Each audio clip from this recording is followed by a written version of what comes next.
Sœurs et frères, paix et joie, content de vous retrouver au 5e dimanche du temps de Pâques pour partager la parole de Dieu dans un lieu saint. Voilà, la cloche teinte. Je suis le chemin, la vérité et la vie. Nul ne va au Père sans passer par moi. Jésus est la pierre angulaire qu'ont rejeté les bâtisseurs, qui est devenue la pierre d'angle. À quoi nous invitent les textes de la liturgie du jour? La première invitation des textes de la liturgie du jour nous renvoie au service de la charité avec l'institution de 7 diacres. À travers cette première communauté naissante, l'Église, les paroles prononcées par Jésus ont eu écho. La moisson est abondante, mais les ouvriers sont peu nombreux. Les disciples avaient besoin de bras pour le service de la charité, pour le partage des pains, pour l'accompagnement des veuves. Ainsi, ils ont choisi 7 hommes, remplis de sagesse et d'Esprit Saint, estimés par le peuple. Ce fut Étienne, Philippe, Procore, Nicanor, Parménias, Timon et Nicolas. Ainsi, le ministère de la diaconie est institué. Par l'imposition des mains, ils ont consacré ces 7 hommes. Aujourd'hui, la diaconie n'est pas le service des diacres qui sont divisés en diacres provisoires, les diacres qui deviennent prêtres, et des diacres permanents qui sont aussi des hommes mariés qui se donnent pour servir l'Église. Aujourd'hui, c'est nous tous qui sommes appelés à remplir notre devoir de charité, à contribuer à l'unité de la communauté et à faire vivre cette belle communauté comme la maison de miséricorde dont parle le pape Léon XIV. Outre le service à la charité, le Christ nous exhorte aujourd'hui par des paroles qui nous sont familières. Que votre cœur ne se trouble point. Croyez en Dieu, mais croyez aussi en moi. Je pars vous préparer une place.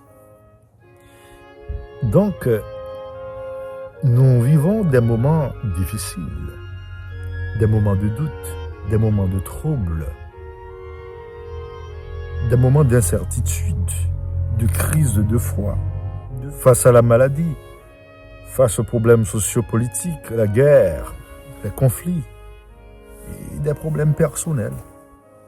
La parole de Dieu vient nous exhorter à la confiance. Que votre cœur ne se trouble point. Elle vient nous exhorter à la foi. Croyez en Dieu, mais croyez aussi en moi. C'est Jésus qui commence déjà au chapitre 14 de Jean l'exhortation. Il prépare les disciples à son départ. C'est son discours d'adieu. Et à Thomas d'intervenir, Seigneur, nous ne savons même pas où tu vas. Comment pourrions-nous savoir le chemin? À cette intervention de Thomas, nous avons à goûter les plus belles méditations du Christ. Je suis le chemin, la vérité et la vie. Jésus se présente comme le chemin qui mène vers le Père. Jésus est la porte.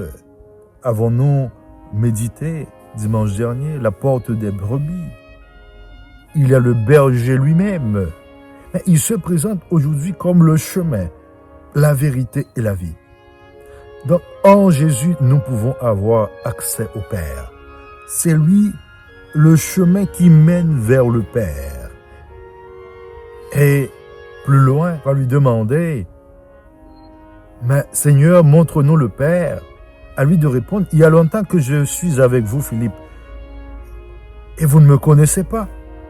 Je suis dans le Père et le Père est en moi.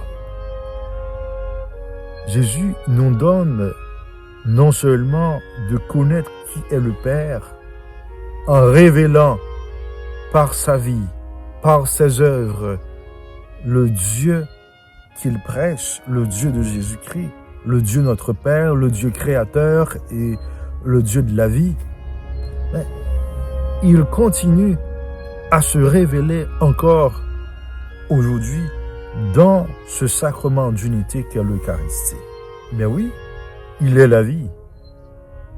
En Jean 3,16, nous lisons « Dieu a tant aimé le monde qu'il a donné son Fils unique afin que quiconque croit en lui ait la vie éternelle. » Ou du moins en Jean 10,10, « Je suis venu pour vous donner la vie et la vie en abondance. » Donc, Jésus est la vie. Pas n'importe quelle vie, nous parlons de la Zoé, nous parlons de la vie éternelle. Donc, la vie éternelle, la vie sans fin. Et, disait Pascal, seul Dieu peut bien parler de Dieu. Il est la vérité. Dieu est la vérité. Donc, personne ne saurait bien parler de Dieu, sinon Dieu lui-même. Dieu qui est révélé en Jésus-Christ. Et Karl Rahner va nous parler de l'auto-révélation de Dieu, l'auto-communication de Dieu. C'est Dieu qui, de par lui-même, se révèle à nous. Et Dieu, en se révélant à nous, nous dit aussi qui nous sommes. Il se révèle comme Père, étant le Père de Jésus-Christ, mais il se révèle aussi notre Père, car en Jésus, nous sommes devenus des fils adoptifs. C'est ce Dieu qui nous invite à faire route avec lui. Quand les choses ne vont pas bien, quand nous sommes fatigués, quand nous sommes troublés, quand nous nous sentons abandonnés, quand nous n'avons plus personne, nous devons nous confier à lui. Nous ne sommes pas seuls et nous sommes des pierres de construction dans l'Église qui forment cette nation sainte, ce sacerdoce royal. Nous sommes invités à faire du Christ la pierre angulaire de notre vie. La base et le centre de notre vie chrétienne, de notre vie tout court. Nous devons chaque jour contribuer à la construction de son corps, qui est l'Église, sacrement d'unité et de miséricorde. Que le Seigneur renforce en nous la foi, l'espérance et la charité, pour que nous puissions apprendre chaque jour à nous mettre au service de nos frères et sœurs, des plus petits, des veuves, des orphelins, de ceux qui sont relégués à l'arrière-plan de la société. Et que nous le reconnaissions comme le chemin qui nous conduit vers le Père. La vérité qui nous dit qui est Dieu et qui nous sommes, fils de Dieu, enfants de Dieu habités par la grâce. Pour que nous puissions jouir de la vraie vie, comme il se présente, comme chemin, vérité et vie. Qu'il en soit ainsi pour nous et pour tous nos frères, toutes nos sœurs, maintenant et pour les siècles sans fin.